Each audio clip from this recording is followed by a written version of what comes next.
లక్షలాది మందిని కట్టిపడేయటం, అది పొలిటికల్ పార్టీ. అది టెంట్ల కింద కూర్చుంటావా, చెట్టు కింద కూర్చుంటావా, గుడారాలు వేసుకొని కూర్చుంటావా, నువ్వెక్కడ నుంచుంటే అదే పార్టీ ఆఫీసు, నువ్వెక్కడ నుంచుంటే అదే రాజకీయం. నువ్వు నడిస్తే రాజకీయం, మాట్లాడితే రాజకీయం.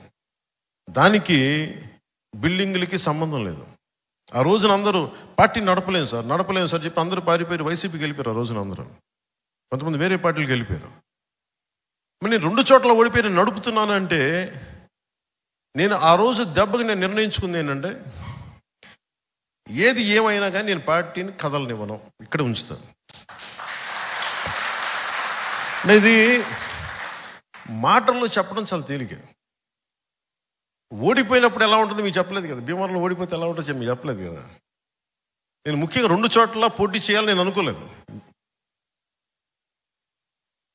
నేను ముందు గాజువాకో ఇంకోటి ఏదో అనుకున్నాను, కానీ అందరూ సన్నిహితులు మిత్రులు అందరూ వచ్చి నీకు అండగా నిలబడతావు, నువ్వు రా, నువ్వు ఇక్కడ పొడి చేద్దామంటే వచ్చాను.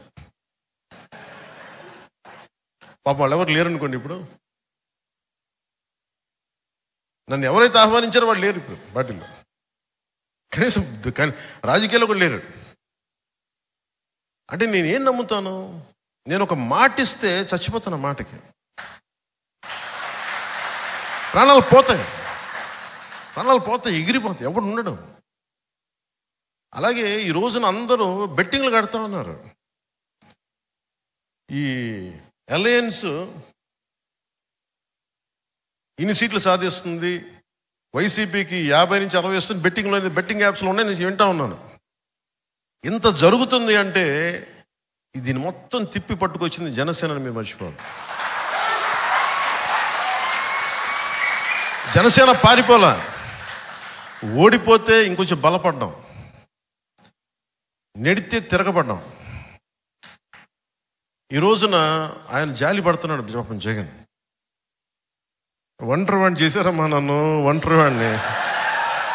నువ్వు ఒంటరి వాడివా బాబు, నువ్వు ఒంటరి వాడివా, సావు కొట్టి కళ్ళు చెవులు మోస్తున్నావు అందరికి, నువ్వు ఒంటరి వాడు. మాట్లాడితే సిద్ధం సిద్ధం సిద్ధం సిద్ధం సావు కొట్టేస్తున్నాడే.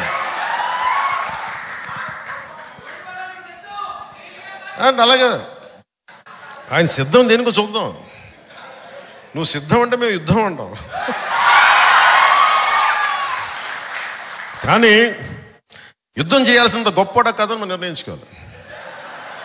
నేను అనుకున్నాను, నాకు అందరూ చెప్పారు, సార్ ఆయన సిద్ధం పోస్టర్లు పెట్టేస్తారు సార్, మీరు కూడా ఇలా పెట్టి ఇట్లా అనాలి ఇలా అనాలంటే, అప్పుడు నేను సినిమాలో కూడా చేయను ఇలాంటి పంచడేలో ఊరికన్నా. అంటే నేను కూర్చోబెట్టి నువ్వు సిద్ధం అంటే అతను వాళ్ళు ఏం ఎక్స్పెక్ట్ చేస్తారు వైసీపీ వాళ్ళు, యుద్ధం గుర్తుపెట్టుకో.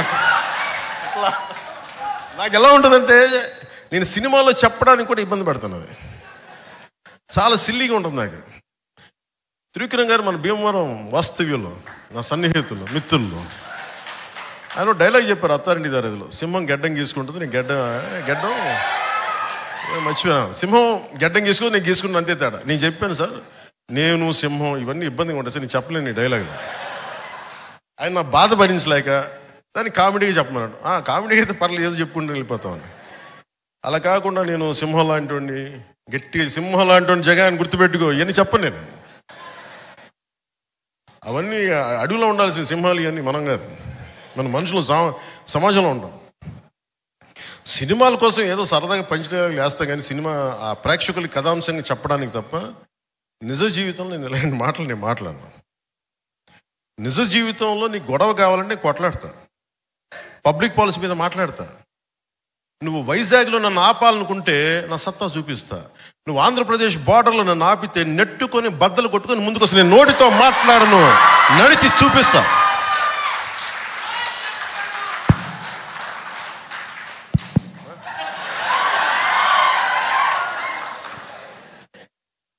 నడిచి చూపిస్తాం.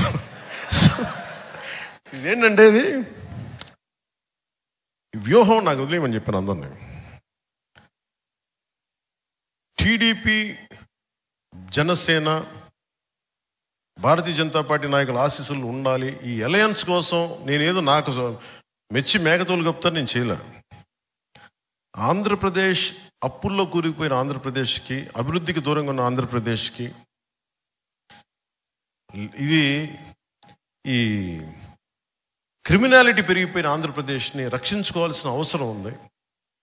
అందుకని అందరం కలిసి ఓట్లు చెల్లకుండా ఉండాలని చెప్పిన ప్రతిపాదనకి ఎంత నలిగిపోయానో నా ఒకడికి తెలుసు. ఈ రోజున అందరూ ఎమ్మెల్యేలు ఎంపీలు ఏదన్నా అవుదాం అనుకుని దాన్ని ఓటు అందరూ బలంగా ఉన్నారు. ఈ రోజున ఈ బలానికి కారణం నేను పడ్డ మామూలు నలుగుడు కాదు. దీనికి ఎన్ని చీవాట్లు తిన్నానో జాతీయ నాయకుల దగ్గర మీకు తెలియదు. అన్ని చీవాట్లు తిన్నాను. నేను ఒకటే 2 చేతులు పెట్టాను, సార్ మా రాష్ట్రం సార్ ప్లీజ్ సార్ ప్లీజ్, ఇంతే దండం పెట్టి ఈ రోజున జరిగింది. నేను ఎప్పుడు జనసేన పార్టీ ప్రయోజనాలు ఆలోచించాల, ఆంధ్రప్రదేశ్ ప్రజల ప్రయోజనాలు, తెలుగు ప్రజల ఐక్యత ఆలోచించాలి. వచ్చే 29లో రాబోతుంది ఎంచుకుంటాం. వాళ్ళ ప్రభుత్వం